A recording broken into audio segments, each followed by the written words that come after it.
let me tie that together. See, I didn't know that going through this breakup and being embarrassed totally and facing it and telling myself that I have to show character and staying in the fire to fix myself in the fire, I didn't know that was going to put me in a position to do what I'm doing right now. Since I started, there's about 15 women, or 15 or 16 women that were single, worked with me, took a workshop with me, we worked together for a few months, and within a year and a half, they were all married. Wow. Now, I didn't know that that relationship was going to put me in a position to do that. So there's some things that you're going through right now that are setting you up for something great. You've got to be ready to do. You've got to be ready to do. So let me get to the teaching point, because this is one of the things that really set a lot from me apart. If you have a pen and paper, just write this down. It's kind of going to make sense. It may not, but that's cool. We'll get it later. And I'll give you my name on Facebook or something, because you definitely could reach out to me there. Write down event. Right underneath each other. Event, self-talk, emotion, under the self-talk, behavior, outcome.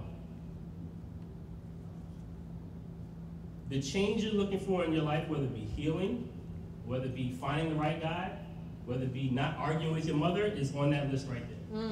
And the reason, I'm gonna give you a prime example. Event. You start with event. Everything is an event. You write, what's your name? Carla.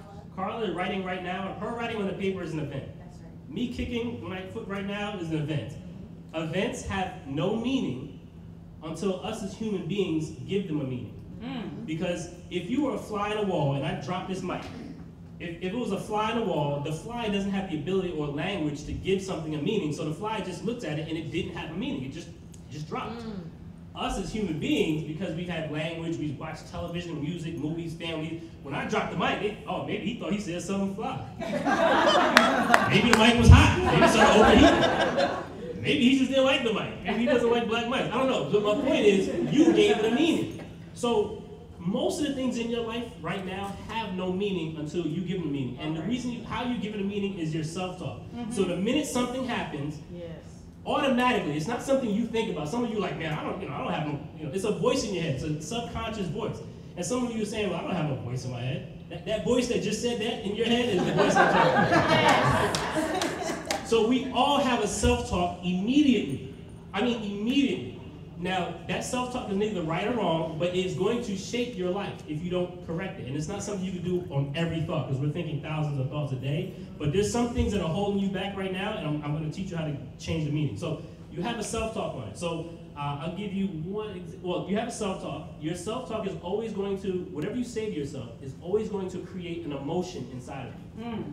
Right? It's going to create an emotion. I'll give you an example. The emotion is going to dictate your behavior, and then you're going to have an outcome, whatever you're in right now. So let me give you an example. The first one that popped in my head, when I first started dating my wife, I grew up, my grandmother, when you get out the shower, that mat on the ground, you better not wet that mat. So I grew up, my grandmother said, when you get out the shower, you better dry off before you step on that mat. I thought that was common knowledge, right? I started dating my wife. I stayed in the house. She stayed in the Bronx at one point. And, I got my dress socks on because I still did business when I met her. And I walked in, I stepped on the mat. I'm like, oh.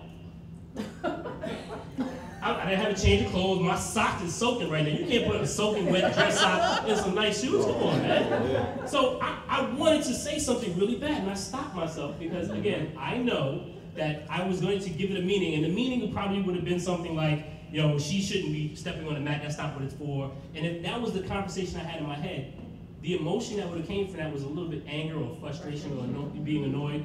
The behavior was probably me saying something, not in a positive way, not necessarily yelling, but bring up an issue that's really not an issue. And then the outcome is us not connected. Right. So I stopped myself because by that point I was very good at it. I stopped myself before that became an argument. That's been the story of our relationship. We haven't argued. It's been 5 years. I've never had an argument with my wife. There's nothing that important. I'm not saying that if you argue, there's something wrong with your relationship. That's not true. But there's nothing that important for me to argue. Now, I'll give you another example. I met a young lady. We were in the Dominican Republic, and this lady found out that, and her boyfriend found out that what I did. So, they turned a dinner into like a question and answer session. No problem. So, she had messed up this trip. The guy had booked a trip for her, and she found out about it. It was a surprise trip, the trip that we're on, surprise trip, and she found out about it because she was looking through his phone. Oh. So here's the whole situation, and when I explained it to her, she kind of, obviously she kind of made changes. So she saw him, she walked in the house one day and saw him do this with his phone. Now ladies, be honest. if your man, many women would think, who you texting? Making up stuff. Right. That's what I call it. I call it making up another S word, but let's say making up stuff. That's what I call it. Stop making up stuff. Yes. So the event was, he put his phone away. What did that mean, by the way? We gave it that definition. Him putting his phone away meant absolutely nothing. In her mind, because she's been cheated on so many times, because her father left her mother. That's right. When she saw that, the meaning was, oh, he's hiding something. So she played it cool. He went to bed. She went through his phone, found out about the trip and all that stuff, and basically ruined his surprise. So that thought caused her to look at she saw the event. The self-talk was he's cheating. The emotion was anger, frustration, I don't believe him, jealousy. So the behavior was she looked through the phone, and the outcome was they didn't trust each other. They eventually broke up because of the trust issue. Wow. So one of the things, and this can go a lot of different ways, but I just wanted to kind of close with two quick things. I think I have like 1 more minute maybe? Okay. One last thing. I'll say one last thing. There's some things, if you miss, there may have been a bad situation in your past. If you missed the blessing or you didn't see the blessing in it, I'm just telling you, you probably missed it. And it's probably because of what you've been given from television, music, movies, friends. You've been given the way you think for a certain degree. So a lot of your self-talk is on autopilot. Mm-hmm. There's some things in your past right now that if you broke them down with somebody, some of the professionals you're having here, if you broke them down and started to switch the meaning, not necessarily make up a random meaning, but sometimes if you can look at a situation and look at the event and think about the meaning you gave it at that time that caused this whole chain reaction, just stop for a second and say, you know what? What if that really, what if him cheating on me didn't really mean that something was wrong with me?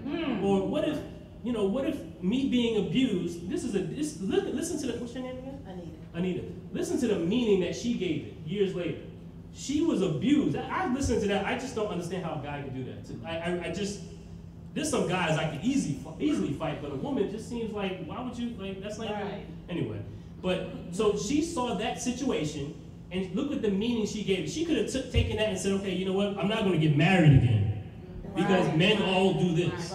She completely changed the meaning, but look at the outcome it produced, because it changed her emotion, which changed her behavior, which is now the outcome, and I'm very proud to hear that you're doing that. So that's all I want to give you is that teaching point, because I have stuff that I do this with for hours, but just think about the self-talk. When you're mad at somebody, just realize, my last point, when you're mad at somebody, just realize the world doesn't know you're mad yet. Right. Look at that list. Look at that list. The world only knows you're mad when it gets to the behavior point. So if you really want to display character in your life, character meaning this is who I'm going to be, it's not about what happens to me, this is who I'm always going to be, this is me. Always stop yourself. When you feel angry, just realize you skip the self-talk part and you're in the emotions, you're in the emotion stage. So you're angry right now. Oh my God, I hate him. Stop for a second. What did I just make that event mean? Right. Because whatever I just made it mean caused me to feel this way. So if you want what most people don't have, just be willing to do what they're not willing to do. Because in order for you to lead the orchestra of your life, you have to turn your back to the crowd.